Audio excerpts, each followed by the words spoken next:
আপনার নাম কি? আমার নাম মুসাম্মদ রাশেদ আক্তার। বাড়ি কোথায়? বাড়ি শুভকি। আপনার স্বামীরে কেন আটকাইছিল এবং আপনি কার কাছ থেকে টাকা আনছিলেন? আমি উজ্জ্বলের কাছ থেকে 7,000 টাকা আনছিলাম। আমার বাবু পেটে আসছিল, পরে হে বাবুটা নষ্ট হয়ে গেছিল, পরে আমার ডেন্স অপারেশন করব, আমি বাসায় চিকিৎসা পারতাছি। পরে আমার স্বামী এত মনে করেন যে কোনো জায়গায় টাকা পায় না, পরে হের কাছে যাই বলছে ভাই আমাকে 10,000 টাকা দিন। কয় 10,000 টাকা তো না, 10,000 টাকাই দিছিল, দিয়ে 3,000 টাকা হে রাইখা দিয়ে আমার 7,000 টাকা হাতে দিছিল। পরে ওই 7,000 টাকা নিয়ে আমার জামাই সদরে গেছিল, আমার নিয়ে যাওয়ার পরে আমার সদর থেকে আইনা পরে আমার জামাই 1 মাস লাভ দিতে পারে নাই দেখে পর আমার জামাইয়ের পুঠাজানি নিয়ে ঠিক নিয়ে শহরের কথা কয়ে নিয়ে সিরাজগঞ্জ মেশিনগড় আটকেছিল। আমার জামাইয়ের ফোন টোন সব নিয়ে পড়ছিল।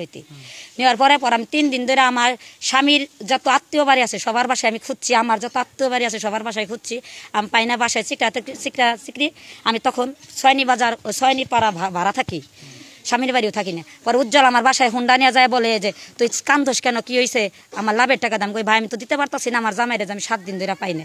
হে যে আমার জামাইরে রাখছে অন্য জায়গায় আমি জানি না। পরে হে বলছে তোর সমস্যা নাই, আমি থাকতাম, আমি বাসা ভাড়া দিমু, রুম ভাড়া দিমু, তোর কোনো সমস্যা নেই, তো খাওয়া দাওয়া তুইও চালাম। পরে কইছে কেন আপনি আমার খাওয়া দাওয়া চালাবেন কেন, আমার বাপ ভাই কি মারা গেছে? হ্যাঁ আমার জামাই যে যাই থাকুক আসবে একদিন। কয়টার পরে হেইটা আবার এই জায়গায় আইসা এই দোকান পারে নালুর দোকান পারে আইসা বলছে যে আমার টাকা নিয়ে কেউ হজম করতে পারবো না, কেন আমার টাকার খেসারত দিতে হবে একদিন। ও জমকের জামাইরে দেখা কি শাস্তিটা দিতাছি। পরে এটা আমার বড় ভাই শুনছে, নাম হলো শাহিনুর, বাহিরে থাকে, প্রবাসে থাকে। পরে বইলা বলছে যে আমার মারে যে কি হয়েছে চাচি, বলছে রাশেদার জামাইরে 7 দিন ধরে পাওয়া যায় না। কয় উজ্জ্বল তো দোকান পারে কথা বইলা গেল। পরে আমি যাই না, আজাদ ভাই আছে, হ্যাঁ রইলো উজ্জ্বলের হলো আপন চাস্তো ভাই আজাদ মেম্বর, 7 নম্বর ওয়ার্ডের মেম্বর। পরে হ্যাঁ যাই বলছে ভাই এরকম ঘটনা, আমার জামাইরে পাইতাছি না, উজ্জ্বল ভাই কথা বইলাইছে।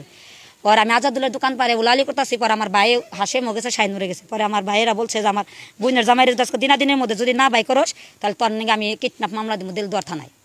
পরে আজাদ ভাই বলছে যে এটা ব্যাপারটা আমি বুঝুমনি, তোমরা বাসায় যাওগা। পরে আজাদ ভাই বইলা আইসে, তার 1 ঘন্টা 2 ঘন্টা পরে উজ্জ্বল আমার স্বামীরে সাইরা দিছে। সাইরা দেওয়ার পরে আমার স্বামীর কাছে আমি শুনছি তোমার কি হয়েছে, আমার নিয়ে অমুক যায় আটকে রাখছিল, এরম ঘটনা। আমার স্বামী বলছে উজ্জ্বল নিয়ে আমার আটকে রাখছিল সাথে সাথে।